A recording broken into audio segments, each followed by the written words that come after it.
Thanks for being here. Subscribe to Cheating Stories Best, so you don't miss new stories. Does the wife think it's okay to love more than one person at a time? Today's story with a similar plot. Enjoy it! In the vacant lot in Chicago, on that cold and dreary November day, my gaze swept over the surrounding landscape, charred remnants of trees, walls covered in soot, and scattered shards of broken glass and debris, which the relentless wind scattered across the plot. This scene seemed like a metaphor for my life, an empty, burned-out shell filled with loneliness and bitterness. As I stood there, pondering what to do next, my attention was drawn to Jessica, whom I had met at a charity fundraiser a few weeks earlier. I was invited to this event by my cousin Seth, who advised me to use it to expand my network and business opportunities.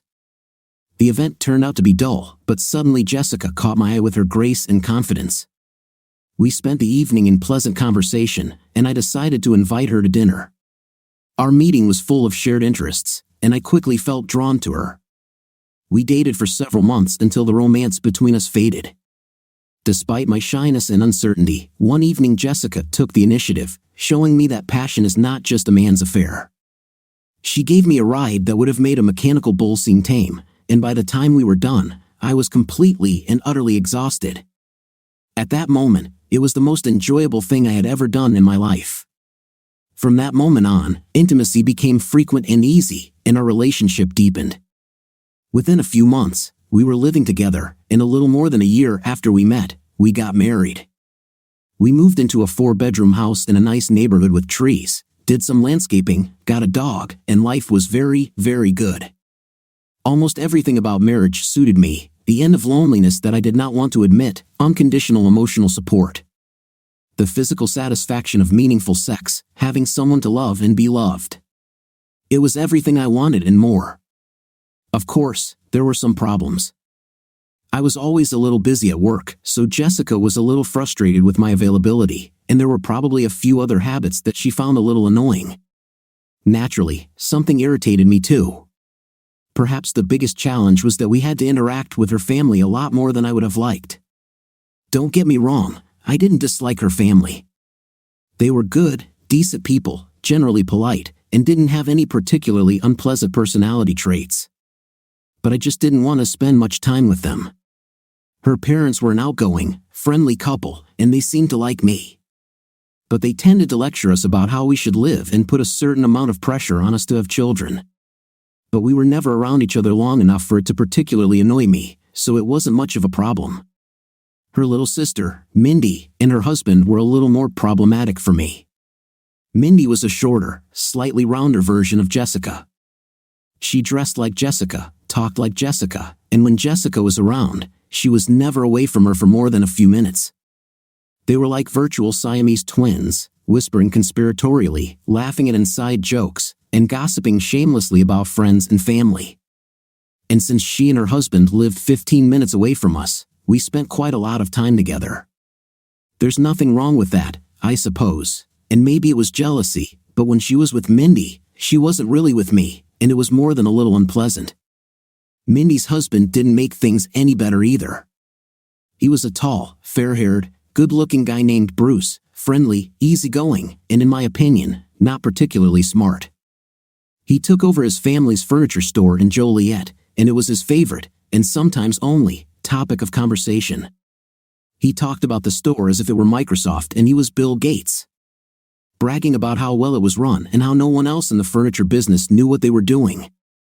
The problem with this view was that the store was struggling, and I was sure anyone who knew anything about business knew that part of the problem was Bruce himself. But I wanted peace, and I wanted Jessica to be happy, which meant not causing problems with her family. So I spent more than one evening nodding my head numbly as I listened to Bruce continue. We had been married almost 2 years when Jessica first asked me to help Mindy and Bruce.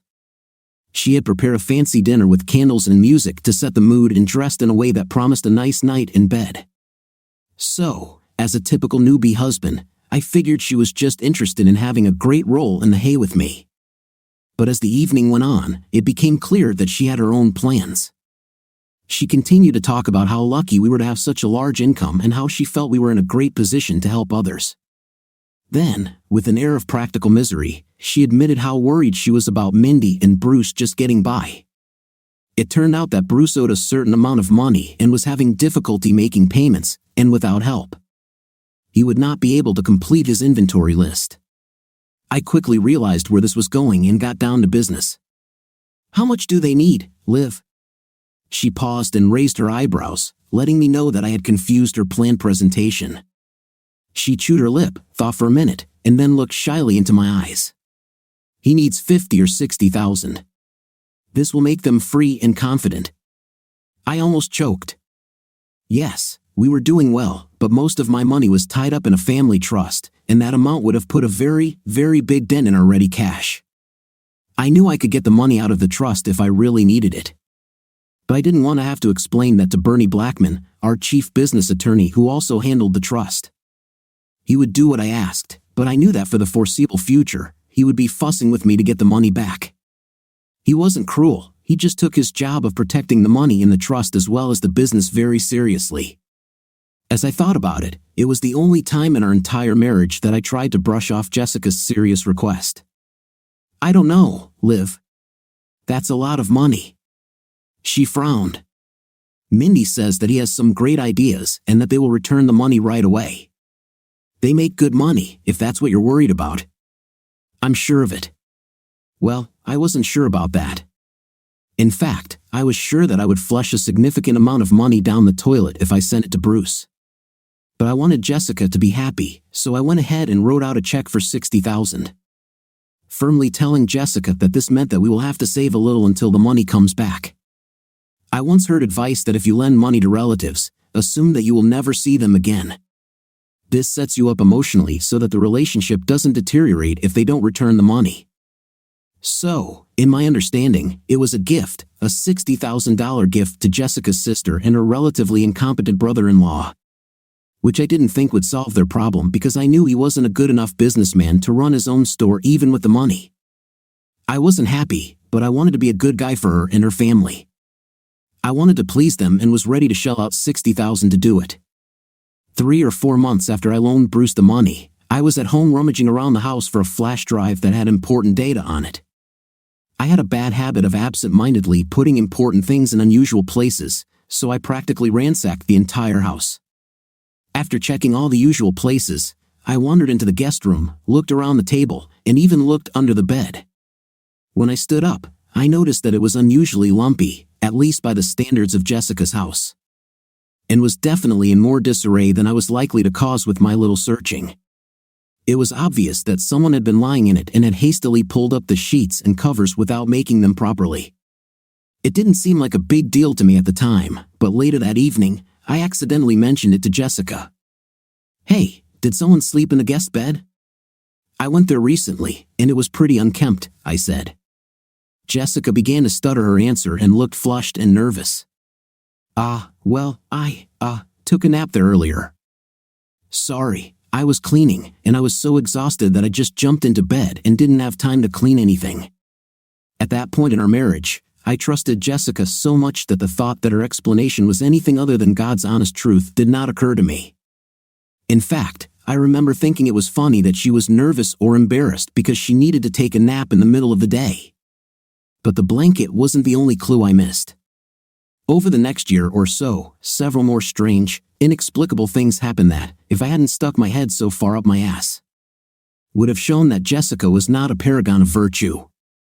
For example, I took it as gospel that her usually quiet job as an assistant manager at a small independent bookstore suddenly required her to attend a 5 or 6 hour nonstop meeting every Tuesday, a meeting that was so important that I shouldn't have tried to contact her at this time.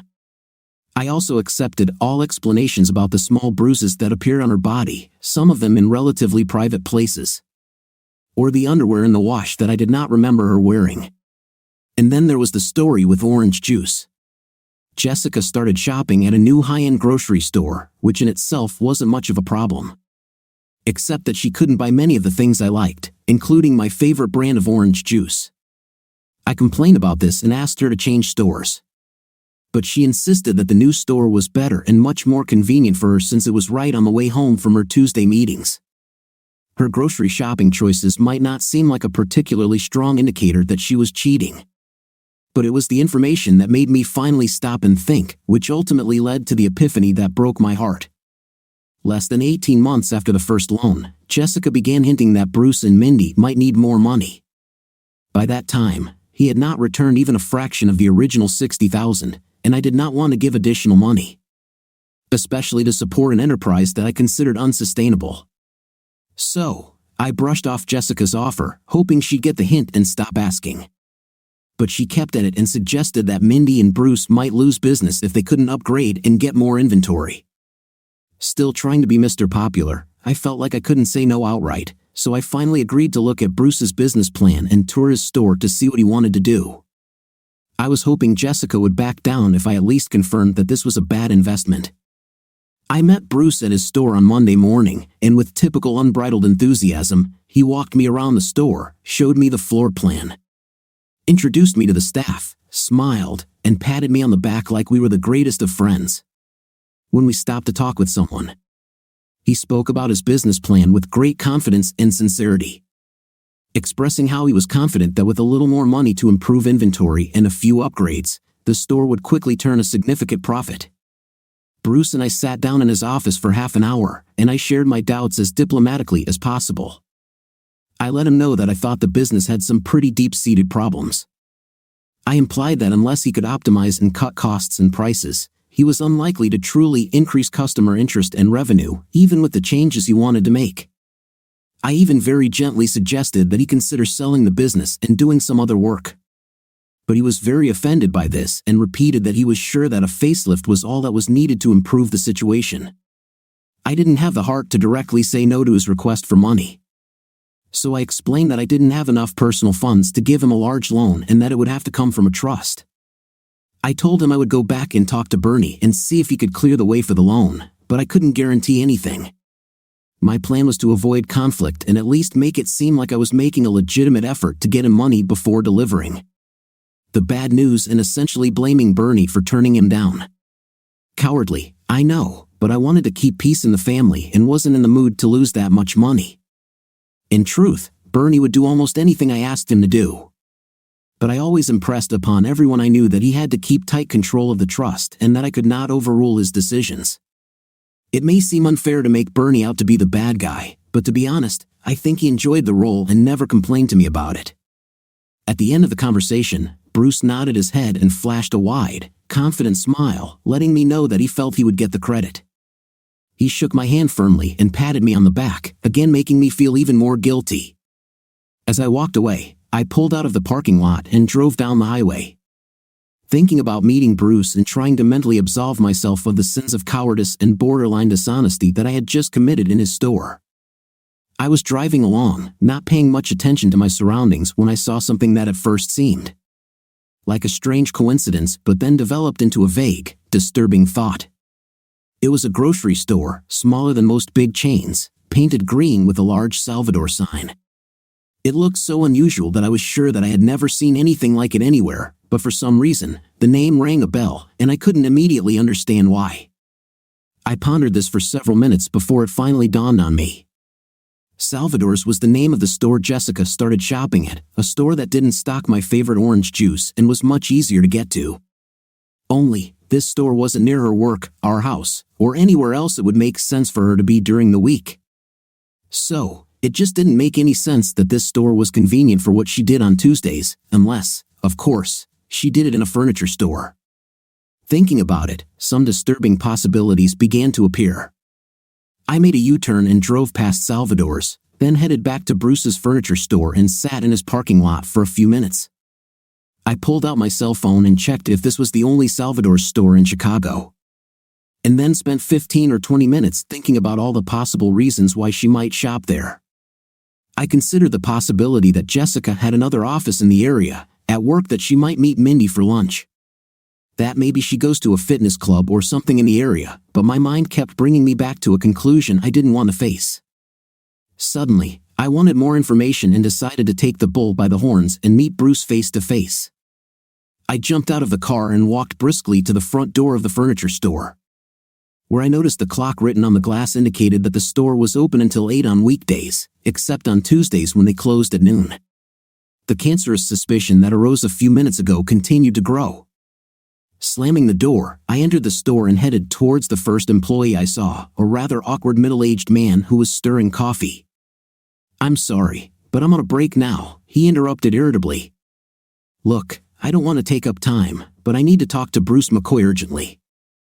I have discussed some important financial issues with him and need more information," I said, looking at him expectantly. But he continued to stir his coffee and even took a sip, not paying attention to my request. One of the reasons they couldn't promote the product became apparent, and I waited a moment in stunned silence before speaking again. This time in a more urgent tone. "Seriously, this is very important. Could you call him for me?" He looked at me wearily, but eventually, an expression of recognition appeared on his face. "You're the guy who was here earlier with Bruce, right?" "Hey, yes, come on in. Bruce is meeting with the supplier now, but you can wait for him in the break room if you want. I don't think he'll be around for too long, maybe half an hour maximum." He walked me slowly back into the room and left me with a cup of coffee and the TV remote. I had a hastily hatched plan that involved me confronting Bruce head-on and making a few bluffs about how I had hard evidence that he and Jessica were cheating. I would threaten that if he doesn't confess right away, the evidence will get to Mindy and the rest of the family. I decided that if Bruce cheated on her, then he would immediately split, and if not, then I would just have to live with this shame. Maybe I'll make a joke out of this or something, I thought. I walked around the room, replaying the speech in my head, imagining how I would hint that I had photographs or film, or even say that Jessica had confessed. Thinking about the upcoming confrontation, I began to absent-mindedly look around the room. I scoured magazines for a bit and scrolled through a few TV channels before I decided to poke around a little for clues. It slowly dawned on me that if they were using the store to scam people, there was a very good chance it was happening in this break room. And if they were doing it here, they were almost certainly using the beat-up couch I was staring at. For a minute or two, I thought about the sofa with some anger and trepidation. It was a faded pea-green color with a couple of coffee stains and a tear in the fabric on one of the armrests. It had clearly seen better days and would probably be more at home in a junkyard or some second-hand store. I lifted the pillow, and my pulse quickened a little when I saw that it was a fold-out bed, and there were sheets on it. I quickly checked that Bruce was still in his office and then pulled out the bed. The sheets were a mess, full of wrinkles, with a couple of slightly darker, yellowed areas just where you'd expect a wet spot from sex. There looked to be a lipstick stain or two, and the bed smelled faintly of perfume. Opening the bed, I saw some debris on the floor under the sofa, so I reached into the space above the bed with my right hand. Stretched and strained to reach the uncleaned carpet below, pulling up the items one at a time. In the end, I found a pen, 37 cents and change, a broken coffee cup, an empty tube of KY gel, and a receipt from a restaurant. The check was from a Mexican restaurant Jessica liked to eat at, and there was her signature, smooth and elegant and incriminating. Even looking back, I realized that the check was just flimsy circumstantial evidence that could easily be explained away by any number of stories or excuses. But somehow, finding it lifted the final fog from my thoughts, and the little unpleasant oddities about her Tuesday appointment schedule, her bruises, her use of underwear, and the mess in her bed all added up to a clear picture of a cheating wife and a shitty brother-in-law. Suddenly, my plan to scare Bruce into confessing seemed like a bad idea. I needed clear evidence of betrayal, and I understood that confrontation could nullify everything or even make it impossible to prove it. But now, knowing the likely time and place of their likely betrayal, I could almost certainly gather the information, the evidence that I needed to be sure. I folded up the bed and sat on the sofa, clenching my teeth in rage, my heart pounding. I've been cheated a couple of times in business deals, and I remember being cheated at cards once. But never in my life have I felt anything remotely resembling such betrayal. I was on the verge of screaming, crying, yelling, and punching the wall all at the same time. But gradually, from this emotional whirlpool, one burning desire began to emerge, the desire to get even. I calmed down a little and began to think about my situation, trying to think as detached and unemotional as possible. I thought about the vulnerabilities of Bruce and my wife, and how I could exploit those weaknesses to gain some gratification for my wounded ego. When I had hard evidence, my first fantasy was to beat the crap out of Bruce, but I only saw that as a prison sentence. My second thought was to refuse the loan and insist that all outstanding money be returned to me immediately. But I remembered what Bernie told me once when I was considering financing from a bank that was being particularly aggressive. He advised against it, saying that if you owe someone money, especially someone who doesn't have your best interests at heart, then they have you by the balls. I wanted to take Bruce by the balls. Looking back into Bruce's office, I saw him standing and shaking hands with a supplier. I waved and smiled, he waved back, walked the supplier to the door, and then hurried back to the break room. "Hey John, did you forget something? Do you need more information?" I shook my head and smiled. "Listen Bruce, I've thought about it, and I want to say that I may have given the wrong impression today. I really hope you understand that. I think you are a great businessman, and I think you have a real opportunity to win with this store. But as I was leaving, I realized that perhaps I had expressed myself incorrectly when I asked about your plans in case things didn't go the way you wanted." He smiled back. "Oh no, John, I got it. Any good businessman asks difficult questions. Great. I just want to make sure you know that I really love what you're doing here. Besides, you're a family member, and I have to feel that this is not just a safe investment. It is the right decision for you as a friend and family member and as a good businessman. So, I didn't want you to go home without knowing for sure that I plan to try very hard to get this money for you, and I can't imagine that we won't get it. Like I said, I don't have that much in my personal accounts, so I'll have to ask for the trust fund withdrawal. But honestly, I'm pretty sure I can get Bernie to cave in, and we'll get the money for you." Bruce listened with an expectant grin on his face that grew wider as I spoke. "Oh man, that sounds great. I'm telling you, this business is on the verge of taking off, so this loan is as safe with me as it is with the bank. You don't need to worry one bit." "I'm not worried at all, Bruce. Bernie, of course, will have to draw up some kind of agreement since he will insist on protecting the trust with collateral and such. I can get everything signed within a few days if you have no problem with this. I think you will receive the money within a week." The next morning, I walked into Bernie's office, closed the door, and plopped down in a chair. Bernie was talking on the phone, making some notes, and raised one finger up, indicating that he would soon be able to speak. I was visibly fidgeting while he was ending the call, and he obviously noticed this because after hanging up, he looked at me in confusion and asked, "So John, what made you so nervous this morning?" Clearing my throat, I leaned forward slightly to speak. "Bernie, I think I'm going to need access to a trust to get a fairly large loan." "Yes, I think this should not be a problem." "What kind of loan and how much?" He turned on the computer with his mouse and clicked a couple of icons, opening a spreadsheet that summarized the trust fund data. I cleared my throat again and leaned even closer.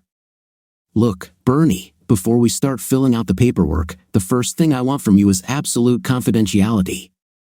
Of course, I always..." "No, listen. I want you to understand that this is unusual, and it might be tempting to talk to Seth or anyone else here at work or in the family. I don't want anyone other than you and me to understand what exactly I'm trying to do here." He shifted in his chair, wrinkled his brow, and after hesitating a little, began to answer. "John, if this is illegal..." "It's not illegal, not at all. What I really want you to do is create a document that is the pinnacle of sound legality." He shook his head, and I continued. "I want to borrow some money, and I want you to draw up loan documents. I want the terms of the loan to be very clear. I want the loan to be properly collateralized by the very business for which I plan to provide it. And that the penalties for non-payment are very, very clearly stated. It sounds like you're expecting a default. It's like you want to lure the guy into a trap, more or less. So, who are you trying to trap and why?" I hesitated for a minute before answering and then looked him straight in the eyes.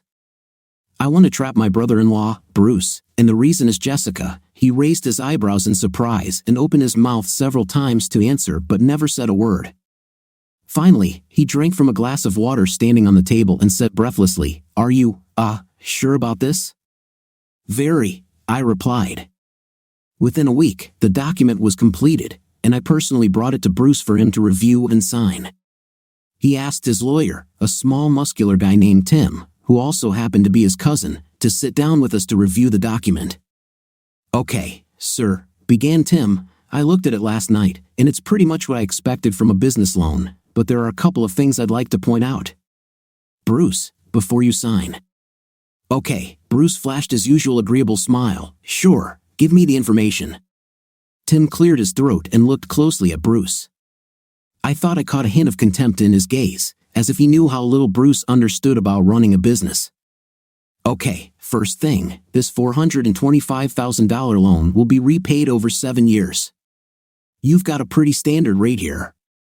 Payments will begin immediately, a little more than $6,000 per month. Bruce nodded. The actual amount you will receive will be only $365,000, since we are combining it with your loan taken out a couple of years ago. John will get his $60,000 back, and you will get the rest. Is this clear? I see, intoned Bruce, smugly with a slight Italian accent. Tim looked at him again and sighed quietly. Okay, next, the loan is secured by collateral. It is tied to your business as well as the property above kayak. Is this where they hunt ducks? Yes, Bruce pointed to Bernie while talking to Tim. They want to make sure John's trust is protected in case the business does go under. He winced briefly and then quickly added, but that won't happen. Business is in great shape, I think so, and Bernie Black seems to think so. He nodded at me and smiled, and John definitely thinks so. Really, John? Oh yes, I replied with as much enthusiasm as possible. Bruce showed me the books, and I think he has a winner here. I smiled. But, well, I don't know if you know Bernie or not, but he's very, very conservative and always considers the worst-case scenario. He wants to be absolutely sure that the trust is protected, so it is important to him that if for some impossible reason the business fails, there is something to reimburse the trust. Tim frowned and then glared at Bruce. Do you understand that if you default, you may well lose the business transferred to the trust, maybe even land for duck hunting? This has been in our family for a long time. Certainly, Bruce spoke seriously, perhaps trying to convey to Tim that he understood the warning and took it very seriously. I understand the consequences. Still, would, but honestly, I'm very confident in the business, and I think it's much safer to take out this loan than to try to run the business without it. Do you understand that already 3 months after an insufficient payment, fines begin to accrue, right? I certainly understand. He smiled at me, as if we shared some secret. As if he understood that I would never allow Bernie to impose punitive damages for anything but the most egregious violations. I simply smiled back. At home, Jessica was overjoyed. She went on and on about how well Bruce's business would do now that he had enough money to solve his major problems. Somehow, I managed not to blurt out what I really wanted to say, namely that the main problem is Bruce himself and no amount of money will solve it. But over the next few weeks, keeping my mouth shut about Bruce's business acumen was the easiest thing I had to do when I was around Jessica. I needed more information before I could end my marriage the way I wanted, and it would take a little time, so I knew that I would have to control my emotions, which brewed daily from melancholy to rage and disgust when I thought about her betrayal. Having dinner with her without exploding became a challenge, and sex became something to be avoided if possible. And when I had no out, I was forced to rely on memories of a rather dirty sexual encounter many years ago. When I was 18, my friends and I went to San Diego for spring break. One night, we found ourselves in Tijuana to blow off some steam. We drank, watched some pretty explicit and frankly gut-wrenching sex shows, and ended up with a few. Somehow, I ended up paired with a woman in her 30s who had obviously lived a pretty hard life. She was not particularly attractive, and perhaps even worse than I remember. Given that my ideas of aesthetic beauty were undoubtedly impaired by a rather high blood alcohol level. But even in this state, I had serious doubts about taking her to bed, and I began to come up with excuses, trying to get out. But my friends haunted me, questioning my masculinity, my sexual orientation, and all that jazz. Feeling like I had no choice, I put on a fake smile, quickly downed a couple more drinks, gritted my teeth, and followed her into the damp, unkempt private room above the bar to get down to business. Now, in order to get the job done, so to speak, I found that I had to pretend that she wasn't there, that she was just some kind of sexual device. I ended up using her like a piece of meat, having her and enjoying her despite the noise from the bar, the claustrophobic room, the dirty sheets, and the bad smells she gave off. So, over the next few weeks, when I had sex with Jessica, she became that in my imagination again. I closed my eyes, held my emotional nose, and had her like I had that poor Mexican girl all those years ago. Nothing tender, no affection, just a biological function. Once I started, it became almost too easy to have her, as hard and fast as I could. I was very brutal with my technique. Unsurprisingly, Jessica noticed the changes and eventually mentioned it. She complained that she wished she could at least have had some gentle, romantic sex when we got into bed, but overall, she didn't seem to mind how we had it and considered it, on the whole, an improvement compared to the sex we had had up to that point. I think in another life, she would have made good money from American tourists in Tijuana. Obtaining irrefutable evidence of an affair turned out to be about as easy as I thought. Bruce used some of the money to remodel the store itself a bit. And throughout the day, there were quite a few workers wandering around doing some repairs. I guessed correctly that without anyone noticing, the electrician who had $500 of my money in his back pocket would place a camera and recording device in one of the light fixtures. On a Monday morning, a month or so after Bruce received the money, above the sofa in the lounge room, and in 2 days, he will clean everything up. I now had a pretty good idea of what Bruce and Jessica were up to, so I figured I was prepared for what I'd see from the camera. I decided that I would sit in my office at work with a drink and some chips and take it all in as dispassionately as possible, as if I were watching a movie. It turns out that seeing your wife having sex with another guy is much worse than just realizing it's happening. Much, much worse. By the end of the recording, I had drunk so much scotch that I couldn't get home, trashed my desk, puked twice, and threw a paperweight at my office door. The details are basically what you'd expect. I went to the beginning of the day on Tuesday and began to look there at a fast speed until I saw the figure of a woman in a blue dress with a large shopping bag suddenly enter the room, take fresh sheets from the bag, and lay them out on the sofa. I immediately slowed the recording down to normal speed and saw with a feeling of grim confirmation that the woman was indeed Jessica. After changing the sheets, she opened the bag again and took out a bottle of wine and 2 glasses. She took off her blue dress, folded it neatly, and put it in her bag, and then waited, wearing thigh-high stockings, French-cut panties, and a very revealing bra, reading a novel while sitting on the edge of the bed.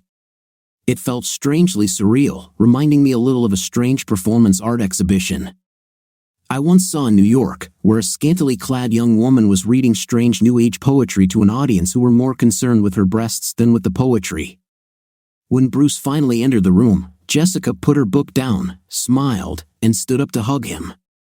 Then she pushed him away slightly, reproaching him for making her wait for his arrival. He replied that her problem was that she could never wait for him to come, and they both chuckled at the old joke. They kissed for a few minutes, and then Jessica reached for his belt, unbuttoned his pants, and pulled them down around his ankles along with his underwear. The sex I saw was not mind-blowing. I got the feeling that this was their routine, as they silently changed, each anticipating what the next step would be. Sex wasn't interesting. He had it hard, using a constant rhythm like a metronome, which I would have found boring if I hadn't felt outraged. Around the 10-minute mark, Bruce climaxed. And I got the feeling that Jessica was doing it at the same time from the way she suddenly stretched out her legs and threw her head back. They lay there in silence for a few moments until he rolled onto his side, and they began to kiss. By the time they finally finished, I was so hurt and furious. I knew that the pictures I had seen were imprinted on my consciousness like an indelible scar that would never be erased and accordingly would not allow me to forgive either of these 2 traitors. And I was glad that I had a plan to end, not save, my marriage. As I leaned forward to turn off the video, I noticed they started talking in bed. Jessica lay on her side, head raised, resting her right hand on her bent right elbow, and lazily drew patterns on Bruce's chest. They looked at each other, whispered quietly, and smiled with satisfaction. Jessica began to quietly complain about having to use the furniture store as her love nest. Bruce turned on his side and answered, "Come on, Liv. If we use the hotel, we'll definitely leave marks, and we almost got caught using one of our houses. We really have no choice." Jessica shrugged. I know, but I really wish we had another place to play. I just don't like this room, and changing last week's dirty sheets for making love doesn't exactly excite me." Bruce reached out and stroked her cheek, smiling. "Well, we could always just run away together." Jessica laughed in response, and Bruce's expression turned thoughtful, his smile fading a little. Seriously, Liv, have you ever regretted marrying John? I mean, I love Mindy, and she's a good wife, but sometimes I don't know if you think that it would be better if maybe instead of them, you and I got married? Jessica sat up on the bed, so that she was essentially sitting with her back against the back of the sofa, her arms wrapped around her knees, which were pulled up to her chest. She looked at Bruce thoughtfully before answering. Come on, Bruce, how many times should we repeat this? What we have is special, very special. But no, I don't think it would be better if we got married. Of course, we would be very happy together, but I also love John, and you love Mindy. If you and I were together, it would be just us. John is a very monogamous guy, and he would never pursue a relationship with me if I were married. And I don't think Mindy would be very happy with that either. She leaned over and kissed Bruce on the cheek, rubbing his chest with her left hand. The truth is, Bruce, people like you and me have a great gift of love. We can love more than one person at a time, and we must love more than one person. This is right for us. But Mindy and John are not like that. Their self-restraint tendencies mean that they will never be able to do what you and I do. They will never be able to keep their emotions in check and make everyone happy. Hearing this, my indignation reached its peak, and that's when I sent my paperweight through the office door. Because I loved her, or maybe because she was the only woman who ever loved me. I never realized how arrogant, delusional, and narcissistic my wife was. In her mind, she somehow turned her infidelities into some kind of virtue for her. Obviously, this was not an act that presented a stab in the back of her lawful husband, but rather something that increased the love in the world. Something she not only had a right to, but also a moral imperative. I slept on the couch in my office that night and completed all the necessary paperwork the next morning. When I returned home the next evening, Jessica greeted me with her hands on her hips and a sour expression on her face. Where the hell were you last night? I was terribly worried. You didn't call, you didn't write, you didn't give me the slightest idea what the hell. I stopped her with a raised hand. Yesterday evening, I was at work. I got drunk and couldn't go home, so I stayed there. She looked at me with complete bewilderment. Wait, what? Are you drunk at work? I smiled and nodded back at her, and she continued, well, at least you could let me know what's going on. I almost called the police. And why the hell were you drinking at work? She was still looking at me, but there was utter bewilderment in her question. Without answering, I walked past her into the living room, sat down on the sofa, put my feet on the coffee table, took the briefcase on my lap, and opened it. Jessica let out an indignant sigh as she followed me into the living room and angrily sat down in the chair opposite the sofa. Hey, how about some answers, John? HM? Why did you drink so much at work? What happened last night? What's happening? I continued rummaging through my case and pulled out a couple of folders, placing them one by one on the couch next to me. Just a second, Liv. I want to tidy things up a little. I sorted the papers a little more, took my legs off the table, replaced them with papers, and leaned forward.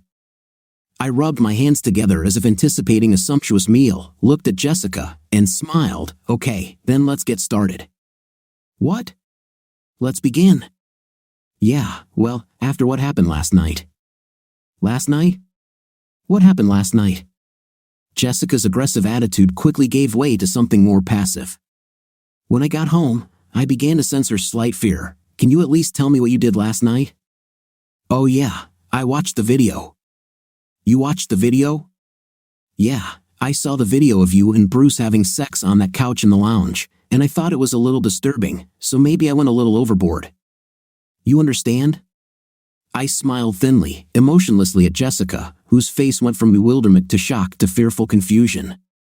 Her mouth was half open, making small, spasmodic movements, barely opening and closing, unable to utter a single meaningful sound. Her eyes, wet and increasingly wet, darted back and forth from the papers on the table to the door and to me. As if she was expecting someone or something to come through the door, put the papers away, and everything would get better. Finally, she spoke. I don't understand, John. What are you talking about? Come on, Jessica, you can't be that stupid. I'm talking about you and Bruce and what you two did yesterday and every other Tuesday for a year. I gestured to the papers lying in front of me. I'm talking about the end of our marriage.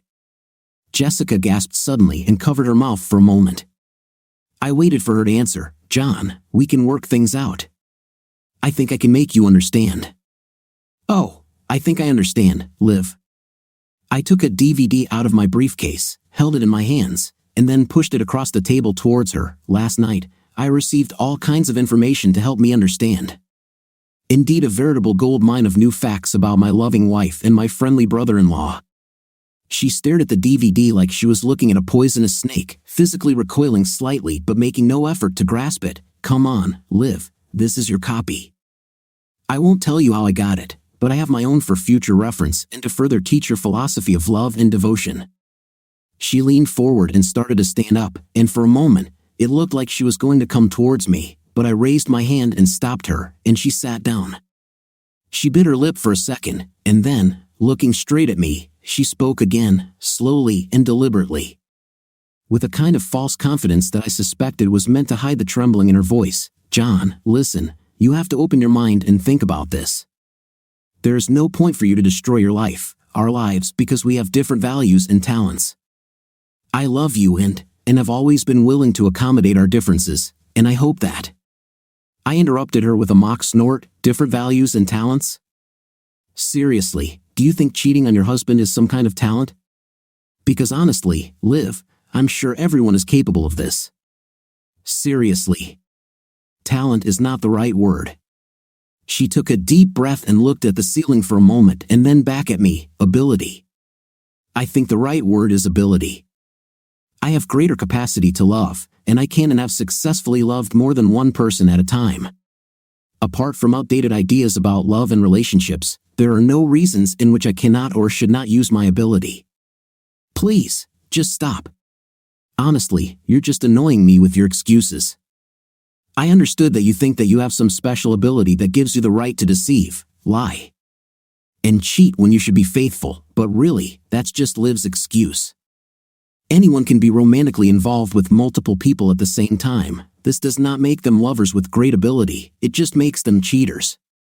In the blink of an eye, the apologetic, conciliatory Jessica was gone, replaced by an angry, aggressive, extremely self-confident vixen. Are you calling me a cheater? She attacked me. Well, fair enough. From your point of view, it probably is. But then again, I never lost or suppressed my love for you or my love for Bruce. So I never betrayed my emotions, never compromised my feelings for my actions because of some medieval code that says I must limit my relationships to one person and one person only. So yes, I may look like a cheater to you, but when I look in the mirror, I have no problems with what I see, no doubts about what I did, none.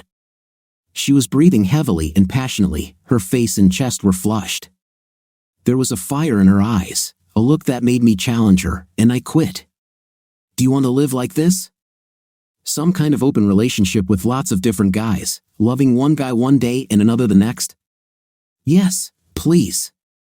To each his own. But pretending that you didn't cheat, that you weren't dishonest, is complete because you never told me you were having sex with Bruce, and you know full well that I wouldn't do that. You know it.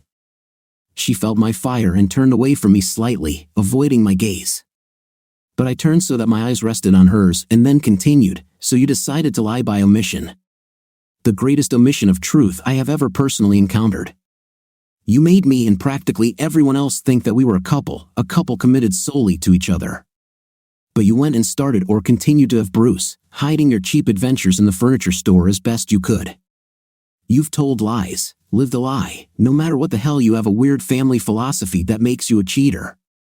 By this time, she had angry tears running down her cheek, and her mouth tightly clenched, more angry than sad.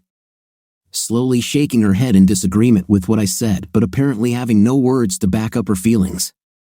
I continued to look at her, waiting for an answer, but when nothing came, I broke this confrontation by moving the papers closer to her. Read it, find a lawyer. This is true. Finally, she spoke. What if I don't want a divorce? Then you're out of luck, Liv, because you're going to get it. I paused for a moment and with a poorly concealed grin added, but hey, that doesn't mean you'll be alone. I moved out that evening, moving into an apartment closer to work, and quickly returned to who I was before Jessica, a worker, a businessman. A loner who had neither the time nor the desire to engage in social activities. The hours I spent at work became simply hellish, and more than one person noticed this, but I knew that if I sat at home, I would just obsess over Jessica. Endlessly repeating her affair in my mind, wondering if she was thinking about me or if she was currently having sex with Bruce. I really had no choice but to throw myself into work as hard as I could and try to forget about my marriage as quickly as possible. My normal inclination in any type of competition is to do whatever it takes to win, and I believe that most people who knew me in the business world would expect long, drawn-out aggressive negotiations to reach an agreement. But it would have meant delay, interaction, and pain. And I was willing to pay to get out of the case quickly and cleanly. I offered Jessica a large lump sum in exchange for continued support, with the threat of withdrawing the offer if she did not agree to a quick divorce. Deep down, I guess I wanted her to object, to insist that we could somehow make the marriage work, to refuse the proposal, and to fight for the marriage. I wondered what little chance of survival she thought our marriage had to be more important to her than money. It turned out that this was not the case. With some half-serious objections, she agreed to the terms, and within 60 days, my marriage was over. A couple of months after the divorce was finalized, Bruce quite predictably began to fall behind on payments. He received appropriate warnings and an unpleasant letter from Bernie in which he was informed that we would begin to take the money in any way. He called and emailed with excuses and promises, practically begging for more time to pay.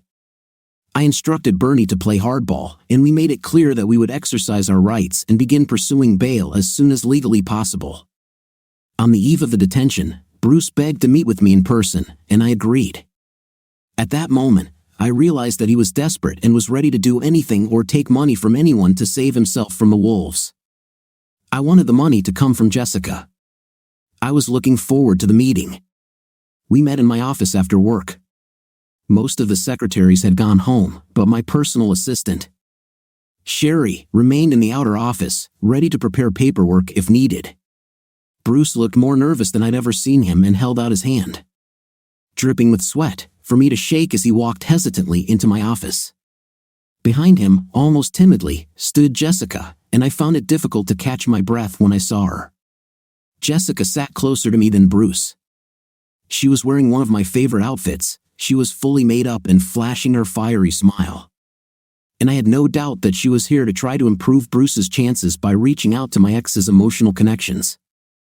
I suddenly felt an almost irresistible impulse to rush to her, grab her in my arms, and kiss her, but realizing the danger of my feelings, I ruthlessly suppressed this impulse, drawing a gloomy expression on my face and muttering some kind of greeting in reluctant recognition of her presence. To tell the truth, I was more than surprised that she came at all. I had been looking forward to this meeting for a long time and had carefully planned how it would go, but I had not expected Jessica to be there. And I was worried that her presence would somehow interfere with my plan to associate her with the failures of her lover. I thought about objecting, maybe insisting that she wait outside, but ultimately decided that her presence might make the outcome more pleasant. Bruce started by trying to charm me. After shaking my hand, he smiled as wide as he could and started making small talk about how he wanted to try to make things right. Wanted me to be happy, and hoped I knew how much he respected me and that he was really sorry that it all turned out this way. I was shocked that he seemed to want to renew the friendship, that he thought we could be buddies again. I didn't buy it. Without the slightest hint of a smile, I stared at him and stopped his little speech as emotionally as possible. Bruce, please stop this crap. Your apology is meaningless to me, okay? He swayed in his chair, looking as if I had hit him. Then he pursed his lips, took a deep worried breath through his nose, and nodded his head in agreement before starting again. Okay, sorry, John. Let's get down to business.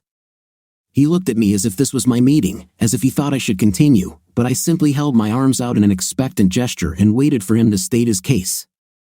He licked his lips nervously and ran a trembling hand through his hair before going on about how he had every intention of returning the money but was a little short on money at the moment. He talked about how Bernie plays hardball and doubted I knew how hard he was pressuring him to pay. He then went on to say that the business was on the brink of recovery and that with a little time, he would be able to get his head above water.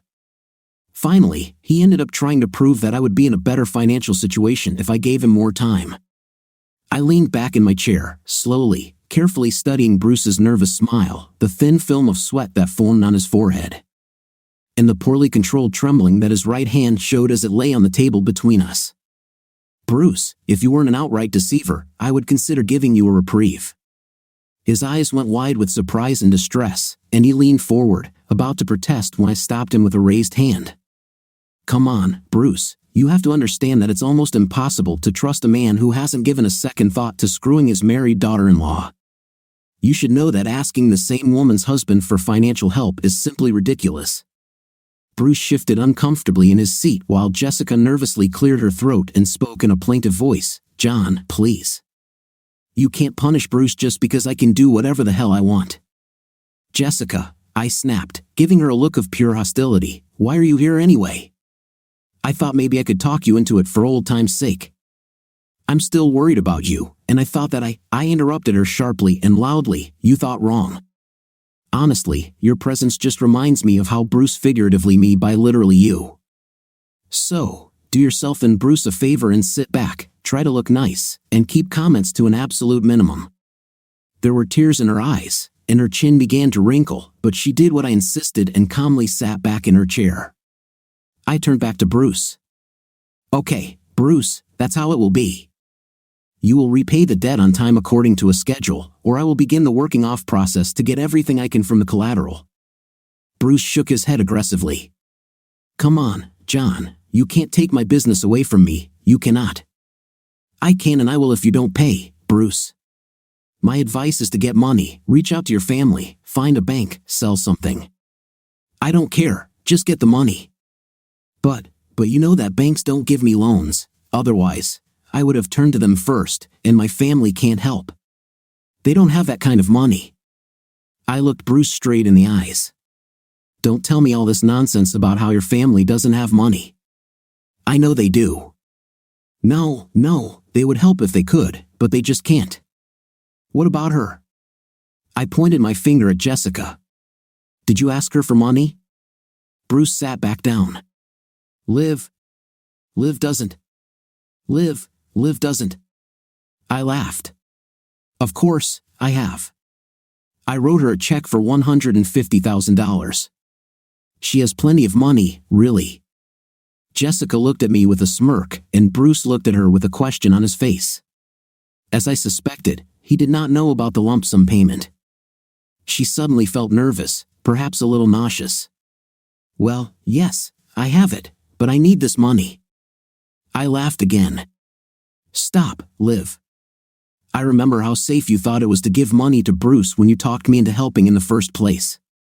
Why are you hesitating now? Aren't you confident that Bruce can get his business back on track? Don't you want to help convince me that he's good for the money? If you think this is a good investment for me, then why not for you?" I gave her an expectant evil grin. She swallowed hard, looked at Bruce for a second, and then back at me. Taking a deep breath, she squared her shoulders and said in a vaguely defiant tone that she could make up the difference for a while. Bruce smiled at her, she smiled back weakly, and they walked away, Bruce walking with more confidence and Jessica walking with disappointment. As I held the door of agreement in which Bruce and Jessica continued to see each other. She even made a half-serious attempt to convince me to consider getting Jessica back. My responses were bitter and harsh, and I was sure that by the end of the second call, I had left her in tears. After that, I never heard from her again. Mindy's obvious tolerance made it clear that the emotional price Bruce and Jessica paid was far less than I had hoped. Now I was very afraid that somehow the story would become solvent, that Bruce would pay off his debt, that he would pay off Jessica, and that they would all be satisfied with the outcome both financially and emotionally. That they would leave me behind, shaking their heads at the poor soul who just couldn't understand what modern love was. I shouldn't have worried. The furniture showroom burned down 9 months after I met Bruce and Jessica. It was a spectacular two-alarm fire that threatened several nearby buildings and made the nightly news. I didn't see the plot, but Bernie did, and he called me immediately to discuss the implications. He was angry at me for taking such a risk because he was sure that the trust had flushed quite a large amount of money down the toilet. I reassured him by promising to personally buy the loan if he defaulted, assuring him that the property itself was worth something simply because of its location. Obvious questions were asked about the fire, and when catalysts were discovered, the insurance company immediately refused to pay. With no income from the store, Bruce defaulted on the loan, and I purchased the smoking ruins of the property and 35 acres of Mississippi duck hunting land.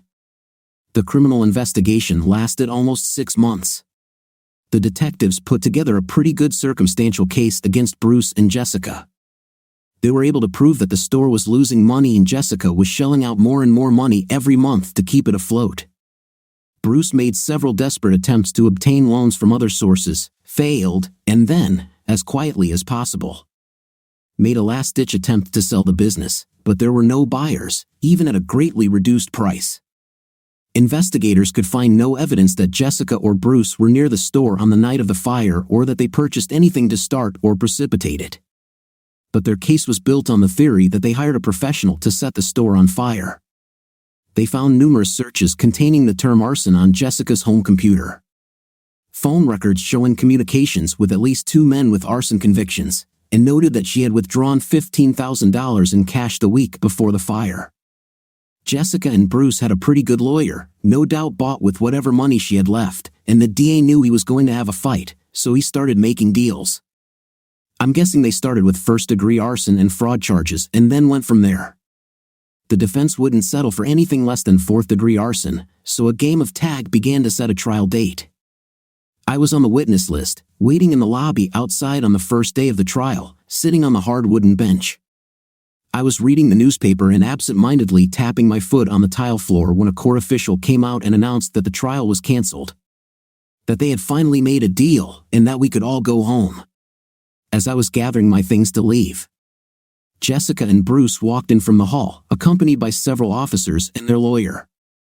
Several reporters jumped up and shoved microphones under their noses, but they declined to comment, and the reporters turned to their lawyer. Bruce met with Mindy and walked out of the foyer with several officers, but Jessica looked my way and didn't hesitate to approach me to talk. I must admit that I admired her courage to face me under such circumstances. "Well, John, is this your lucky day?